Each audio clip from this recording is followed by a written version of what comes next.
So is this actually an extension or a natural extension of feminized institutions? I always give credit where credit's due. My friend, the producer, Alex Overall, drew this to my attention and sent me a fascinating article called The Great Feminization.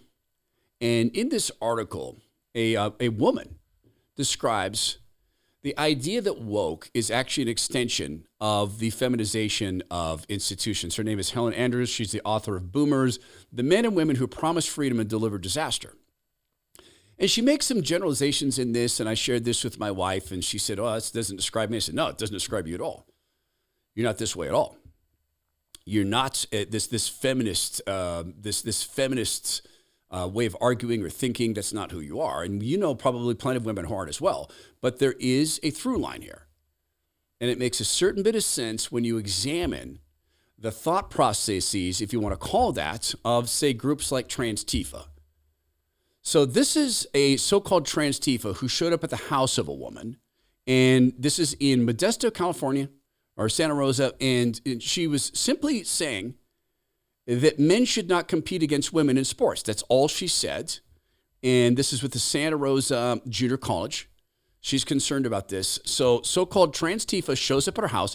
Now, just pay attention to the style of argument here, and then I'll present to you this piece on the Great Feminization. At the end of the day, Okay, so I was at a volleyball game because there's a man playing on the Santa Rosa volleyball team. And do you guys think that's fair to have a male body on a women's college volleyball team? Depends. Are they better than anyone else? It doesn't matter. Oh, that doesn't matter. Right, we divide. Well, then why why would it matter if they're performing any better than any of the assigned female at birth individuals who are playing with them? Then what is? Now, mind you, this is at her house. They show up at her house. Now, you tell me if you hear any logic in what this guy's saying. She just simply said, should men or people with male bodies compete against females? Your concern. So why even have divisions in sports? Why have it divided by age? That's a great question. Oh, yeah, because you guys have What are you talking about? You don't care. Sure I have. You don't care. You about look like you have type 2 diabetes. Okay, You don't care about women's what volleyball. Sport did you play? Are you watching women's volleyball every day? Are you actually? What sport really? did Yes. you play? Just tell me what sport did Track you play? and field, baseball, Okay, soccer, football. What distance did you run in track and field? Oh, I was JV. I did not run very well. He didn't run. What was your time in the 400? It honestly is not something I have thought about. No, that's because you've never did it. I'm sorry, but if you ran track and field, you know what distance you ran. If you ran the 400, you know what your time was. So there's no through line, there's no logic. This simply, a woman asks, should people with male bodies, she's being PC, should people with male bodies be allowed to compete against females with female bodies? And there's no logic. It's simply feeling. I don't feel like this is right. It doesn't feel kind to me. I don't feel like I'm being the moral person that I can stand up and be proud of. I don't feel that way. So we get to this piece on the Great Feminization and how she defends her idea that woke may well be an extension of the feminization of academia and other institutions. We'll do that in a second. I don't know that finance has yet been feminized. I don't know that. I know that there is an effort to do that. I know that there's some great and successful financial thinkers who are women. And I know, though, that finance is going to be AIized. That's already happening. Did you know that the electronic trading foundations, that's ETFs, do you know that there are now more ETFs than stocks? Now, just think about this. There are more ETFs than stocks. Many of those ETFs are run now through AI.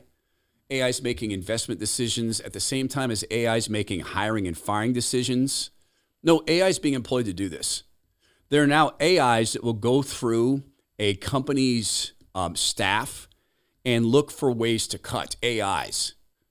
AIs are cutting staffs in software. They're cutting staffs in licensing and legal. These are $350,000, $400,000 per year jobs that are disappearing.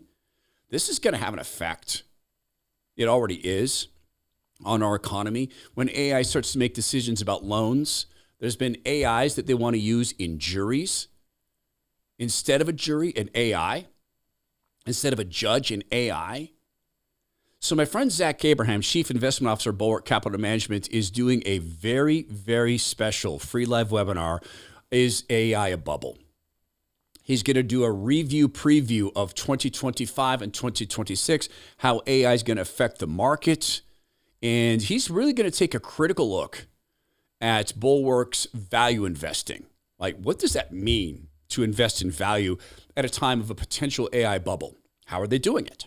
How's it performing? I know they're having a great year right now, so what does 2026 look like? They'll also talk about how Zach and his team are constantly looking for ways to lower our risk and give us the retirement we need to have. This is a free live webinar. All you have to do is register to attend. So go right now to knowyourriskpodcast.com. That's knowyourriskpodcast.com. This is coming up on November 20th at 3:30 Pacific, knowyourriskpodcast.com. Investment advisory services offered through Trek Financial LLC, and SEC registered investment advisor. Investments involve risk and are not guaranteed. Past performance doesn't guarantee future results. Trek 25-252. So there's been a changeover in institutions. New York Times editorial staff became majority female in 2018, and some of the editorial tone began to change. You started to see stories that were less based upon even a kernel of fact and much more on feelings. And the author of this piece writes this: the same trajectory can be seen in many professions. A pioneering generation of women in the 1960s and 1970s, increasing female representation through the 1980s and 90s, and gender parity finally arriving, at least in younger cohorts, in the 2010s or 20s. In 1974, only 10% of New York Times reporters were female. The New York Times staff became majority female in 2018, and today the female share is 55%. Medical schools became majority female in 2019. Women became a majority of the college-educated workforce nationwide in 2019. Women became a majority of the college instructors in 2023. Women are not yet a majority of the managers in America, but they might be soon. They're now at 46%, so the timing fits. Wokeness arose around the same time that many important institutions tipped demographically from majority male to female. The substance fits as well. Everything you think of as wokeness involves prioritizing the feminine over the masculine, empathy over rationality. Let's go back to that video. Should people with male bodies be allowed to compete against people with female bodies? I don't know. Are they doing a better job? Well, why should we even have separation of the classes? No, that's a good question. Safety over risk.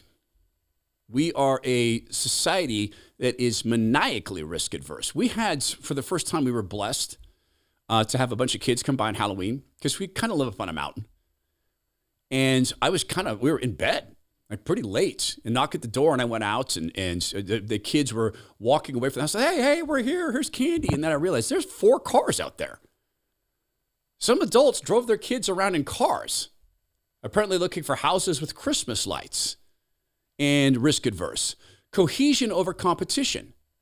Other writers who have proposed their own version of the Great Feminization thesis, such as Noah Carroll or Bo Weingart and Corey Clark, who looked at feminization's effects on academia, offer survey data showing sex differences in political values. One survey, for example, found that 71% of men said protecting free speech was more important than preserving a cohesive society, and 59% of women said the opposite. So she goes on to talk about communication styles. Now, this is a generalization, but if you look at the way organizations like the New York Times are politicized, that medical school is politicized, that academia is politicized, of course there's going to be a self-selection bias here. The generalization is this: women communicate, to emote, to vent. This is a generalization. Men tend to communicate to solve a problem. A generalization, but it holds true if you look at overall behavioral patterns. If a man has a problem with a man, the man is very likely to go to the man and say, hey, bro, I got a problem. Women, on the other hand, tend to go behind the scenes. They tend to speak behind backs, the mean girl phenomena. Woke has a lot of mean girl in it. She writes in this piece, men tend to be better at compartmentalizing than women. And wokeness was in many ways a society-wide failure to compartmentalize. Traditionally, an individual doctor might have opinions on the political issue of the day, but he would regard it as his professional duty to keep those opinions out of the examination room. Now that medicine has become more feminized, doctors wear pins and lanyards expressing views on controversial issues, from gay rights to Gaza. They even bring the credibility of their profession to bear on political fads, as when doctors said Black Lives Matter, protests could continue in violation of COVID lockdowns because racism was a so-called public health emergency. So the case that she makes here is that it's the feminization of institutions and then the leadership of institutions and then the communication style of women overall, that's generalization, that has led to woke. There is no rationale. There's no logic. It's all emoting. It's all feeling. And it's all communicating to be heard. And it reaches the ultimate extension where woke forces you to listen even though there's no reason for the communication other than to yell Orange Hitler. And hence we see the rise of the wine mom Antifa. There's a reason that God invented man and woman. He didn't just invent one sex. We, in evangelical Christian circles, view the male and female sex as complementary to one another, not egalitarian. God loves us both equally. He simply has different roles for us. One of the things that goes unmentioned in this article, which should be mentioned, is the extension of women's role from primarily in the house raising kids. And I know that's wildly controversial. Trad wife is communism. It's white supremacy. To now being the majority of staff in medical institutions, in graduate schools, and soon to be in management. That is not what God foresaw. Isn't it weird? When we go outside of God's plans, things seem to break down. How could that possibly be true?